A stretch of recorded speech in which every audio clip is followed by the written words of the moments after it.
हाँ, तो हेलो दोस्त, मैं संतन कुमार और मैं आज फिर से आप लोग के लिए लाया हूँ आईटीआई इलेक्ट्रीशियन ट्रेड का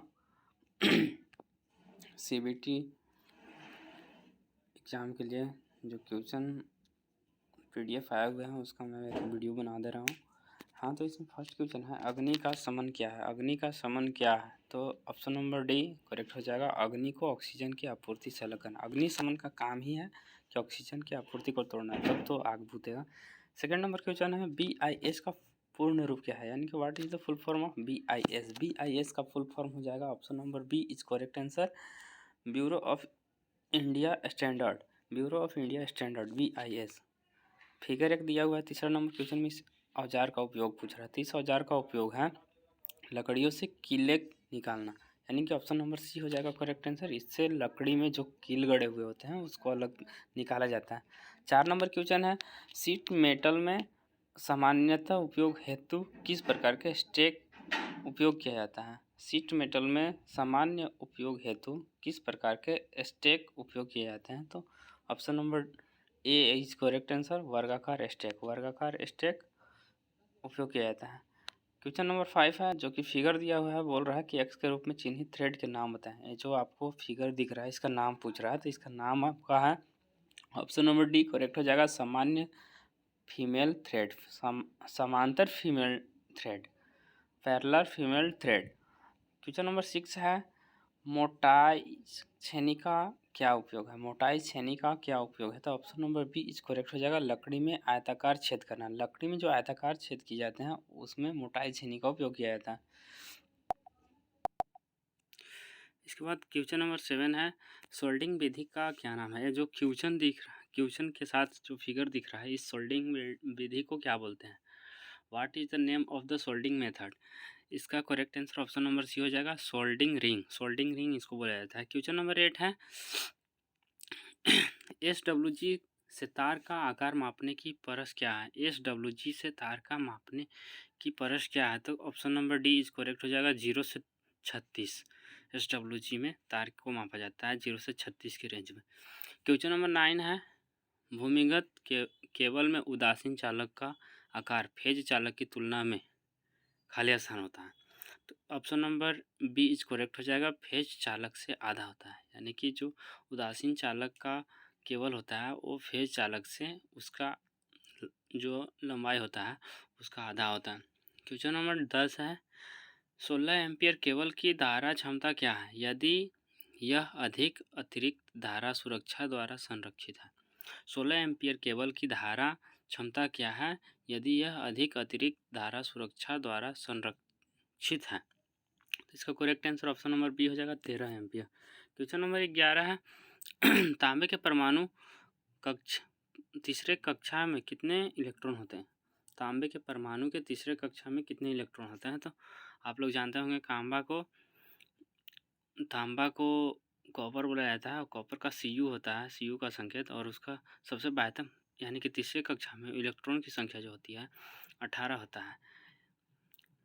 इसी प्रकार क्वेश्चन नंबर 12 है, ओम के नियम से संबंधित विद्युत राशियाँ कौन सी है? ओम के नियम से संबंधित विद्युत राशियाँ कौन सी है? तो option number C is correct हो जाएगा, धारा, वोल्टेज और प्रतिरोध। धारा, वोल्टेज और प्रतिरोध। 13 नंबर क्वेश्चन है, ओम प्रति डिग्री सेंटीग्रेड में प्रतिरोध में परिवर्तन को कौन सा परिभाषित करता है? तो option number D is correct हो जाएगा, तापमान गुणक। क्वेश्चन नंबर 14 है, श्रेणी परिपथ का क्या उपयोग है? श्रेणी परिपथ का क्या उपयोग है? तो ऑप्शन नंबर डी सही होगा, वोल्ट मीटर का मल्टीप्लायर प्रतिरोध। वोल्ट मीटर का मल्टीप्लायर प्रतिरोध। क्वेश्चन नंबर 15 है, संधारित्र की इकाई क्या है? यानी कि what is the unit of capacitance? इसका correct answer option number C हो जाएगा, फेराड। फेराड आपका संधारित्रता का मात्रक है। 16 नंबर क्वेश्चन है, बी से एच वक्र में एक्स द्वारा अंकित भाग का नाम बताया। बी से एच वक्र में एक्स द्वारा अंकित भाग का नाम बताना है। तो इसमें correct answer option number A हो जाएगा, कोएसिविटी। क्वेश्चन नंबर 17 है, ऐसी समांतर परिपथ प्रेरकत्व का पारस्परिक क्या है? ऐसी समांतर परिपथ में प्रेरकत्व का पारस्परिक क्या है? तो ऑप्शन नंबर डी हो जाएगा सही, सस्टेस। क्वेश्चन नंबर 18 है, स्थिर अंगुलर वेलासिटी में कितने परमाणु का घूर्ण होता है? इसका correct answer option number C हो जाएगा, फेसर परिमाण। क्वेश्चन नंबर 19 है, एकल फेस यानी कि एसी परिपथ में कलांतर कोण कितना का होता है? तो इसका correct answer option number A 90 degree का होता है एसी फेज में। लिथियम सेल का निर्गत वोल्टेज कितना होता है? लिथियम सेल का निर्गत वोल्टेज कितना होता है? तो इसका correct answer option number D हो जाएगा, 2.5 वोल्ट। क्वेश्चन नंबर 21 है, बैटरी की क्षमता कैसे बताई जाती है? बैटरी की क्षमता कैसे बताई जाती है? करेक्ट आंसर डी, एम्पियर घंटा से। एम्पियर घंटा से बैटरी की क्षमता बताई जाती है। क्वेश्चन नंबर 22 है, कौन सी विधि से बैटरी को कम धारा पर लंबे समय तक आवेशित किया जा सकता है? तो ऑप्शन नंबर बी हो जाएगा सही आंसर, ट्रिकल आवेश विधि। ट्रिकल आवेश विधि से बैटरी को कम धारा पर लंबे समय तक आवेशित किया जा सकता है। क्वेश्चन नंबर 23 है, सुरक्षित ठंडा मोड़ने के लिए पीवीसी नली का अधिकतम आकार क्या है? सुरक्षित ठंडा मोड़ने के लिए पीवीसी नली का आकार क्या है? तो इसका correct answer option number C, 22 millimetre. 24 number question है, ईसीसी का विस्तार क्या होगा? ईसीसी का विस्तार क्या होगा? तो इसका correct answer option number B, earth continuity conductor. Earth continuity conductor. Question number 25 है, विद्युत सामग्री का नाम क्या है? विद्युत सामग्री का नाम क्या है? तो इसका correct answer option number B, Edison screw प्रकार होल्डर। एडिसन स्क्रू प्रकार होल्डर। क्वेश्चन नंबर 26 है, मध्यवर्ती स्विच के साथ कितने टूल वे स्विच एक लैंप को 3 अलग अलग स्थानों में नियंत्रित करने के लिए उपयोग किया जाता है? तो correct answer option number B, 2 हो जाएगा इसका। 27 नंबर क्वेश्चन है, PIS के अनुसार एकल चरण घरेलू तारों में इस्तेमाल होने वाले एल्यूमिनियम पृथ्वी निरंतर कंडक्टर का न्यूनतम आकार क्या है? तो इसका correct answer option number D, 1.5 वर्ग मिलीमीटर। क्वेश्चन नंबर 28 है, पृथ्वी प्रतिरोधक परीक्षक किस सिद्धांत का काम करता है? पृथ्वी प्रतिरोध परीक्षक किस सिद्धांत पर कार्य करता है? तो इसका correct answer option number C, विभवपात विधि। क्वेश्चन नंबर 29 है, IE नियमों के अनुसार पावर उप परिपथ के लिए अधिकतम अनुमेय भार क्या है? करेक्ट आंसर इसका ऑप्शन नंबर डी, 3000 वाट।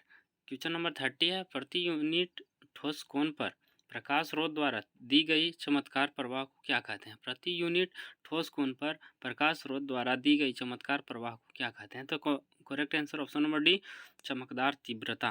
क्वेश्चन नंबर 31 है, तंतु लैंप का कार्यकारी तापमान कितना होता है? तंतु लैंप का कार्यकारी तापमान कितना होता है? तो option number D, 2300 degree Celsius. उसी प्रकार क्वेश्चन नंबर 32 है, किस प्रकार का वाट मीटर है? किस प्रकार का वाट मीटर है? तो इसका correct answer option number B, 2 अवयव 3 कला वाट मीटर।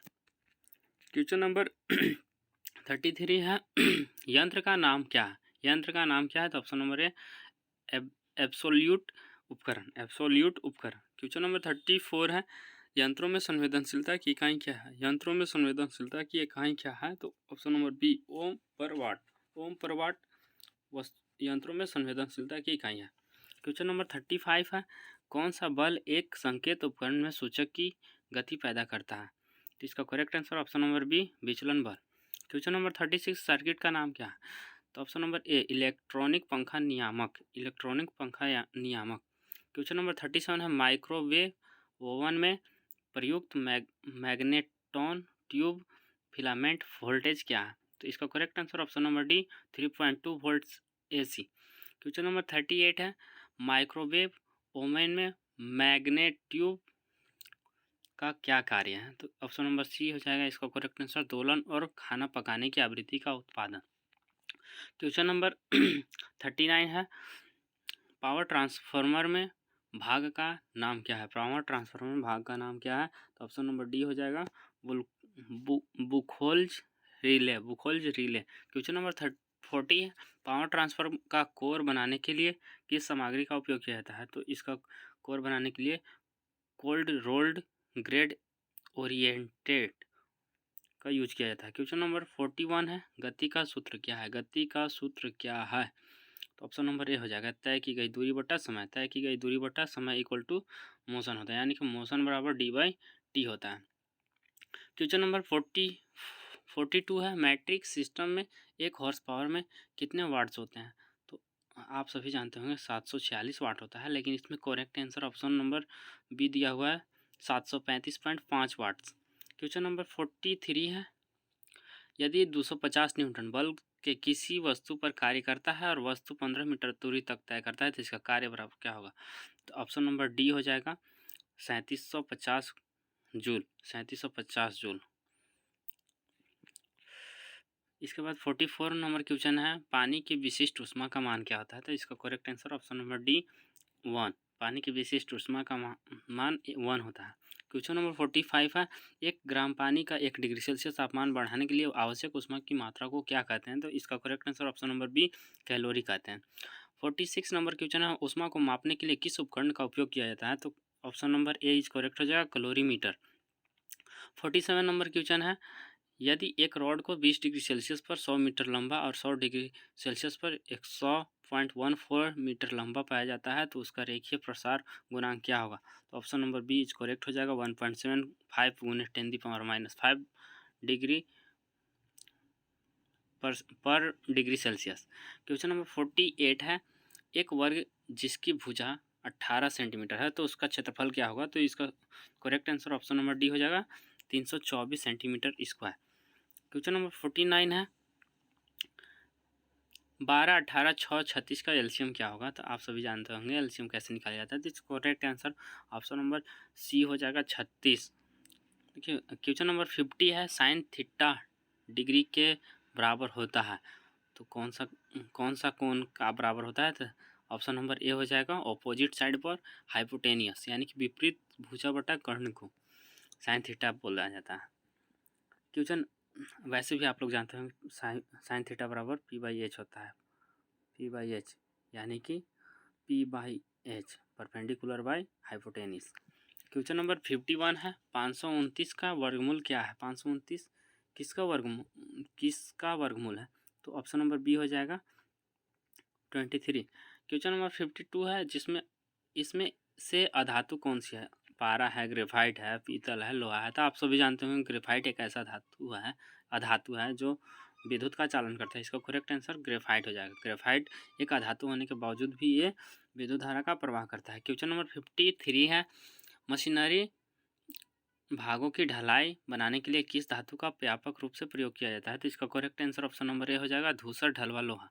धूसर ढलवा लोहा को मशीनरी भागों की ढलाई बनाने के लिए उपयोग किया जाता है। क्वेश्चन नंबर 54 है, इनमें से किस धातु में प्रमुख सामग्री के रूप में लोहा होता है?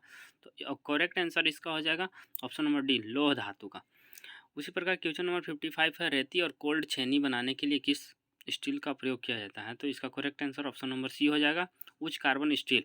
क्वेश्चन नंबर 56 है, यदि ठोस का घनत्व 19.5 ग्राम पर सेंटीमीटर क्यूब है तो ठोस का विशिष्ट गुरुत्व कितना होगा? तो इसका correct answer option number D 19.5। Question number 57 है, इंडस्ट्यूज ईएमएफ के लिए क्या सूत्र है? तो इसका correct answer option number C हो जाएगा BLV sine theta volts. Question number 58 है, कौन सा बहुत अच्छा कंडक्टर है? तो इसका correct answer option number A तांबा। इसी प्रकार क्वेश्चन नंबर 59 है, कितने पावर की आवश्यकता है? यानी कि P यहाँ पे लिखा हुआ है कितने पावर की आवश्यकता है यदि I बराबर 0.4455 और इतना कुछ दिया हुआ है तो P बराबर कितना वाट्स की? तो इसका करेक्ट आंसर क्वेश्चन के अनुसार इसमें दिया हुआ है। राइट आंसर इसका ऑप्शन नंबर सी, जिसमें 100.2 वाट्स दिया हुआ। क्वेश्चन नंबर 60 है, एक साधारण मशीन के वेग अनुपात में यांत्रिक लाभ का अनुपात क्या है? तो इसका correct answer option number C हो जाएगा एफिशिएंसी। क्वेश्चन नंबर 61 है, खाली स्थान एक रिज्यूम होना चाहिए। एक रिज्यूम खाली स्थान होना चाहिए। इसका correct answer option number A छोटा और सटीक होना चाहिए। एक रिज्यूम जो होता है छोटा और सटीक होना चाहिए। क्वेश्चन नंबर 62 है, कार्डिनल नंबर कौन सा है, कार्डिनल नंबर कौन सा है, तो correct answer option number A 10। Question number 63 number है, निम्न स्तर की भाषा को खाली स्थान कहा जाता है, तो निम्न स्तर की भाषा को क्या बोला जाता है, तो ऑप्शन नंबर सी हो जाएगा मशीन भाषा। मशीन भाषा को निम्न भाषा बोले। क्वेश्चन नंबर 64 है, किसी कार्य में किए जाने वाले कर्तव्य और जिम्मेदारी का लिखित विवरण खाली स्थान कहलाता है। यानी कि कोई काम आप कर रहे हैं तो उसमें जिम्मेदारी और जो कर्तव्य होता है उसको एक लिखा हुआ रहता है, तो उसको क्या बोला जाता है, तो सीवी बोला जाता है। नौकरी का विवरण, रिफ्यूज या नौकरी के लिए आवेदन, तो इसका correct answer option number B हो जाएगा, नौकरी का विवरण। उसमें किस चीज़ से क्या आपको क्या उसमें कंडीशन वगैरह है वो सब लिखा हुआ होता है। क्वेश्चन नंबर 65 है, कंप्यूटर प्रणाली में खाली स्थान होते हैं, तो कंप्यूटर प्रणाली में ये क्वेश्चन रिपीट हो गया, जिसमें हम बताए थे कि कंप्यूटर प्रणाली जो होता है हार्डवेयर और सॉफ्टवेयर दोनों के मिलने से बनता है।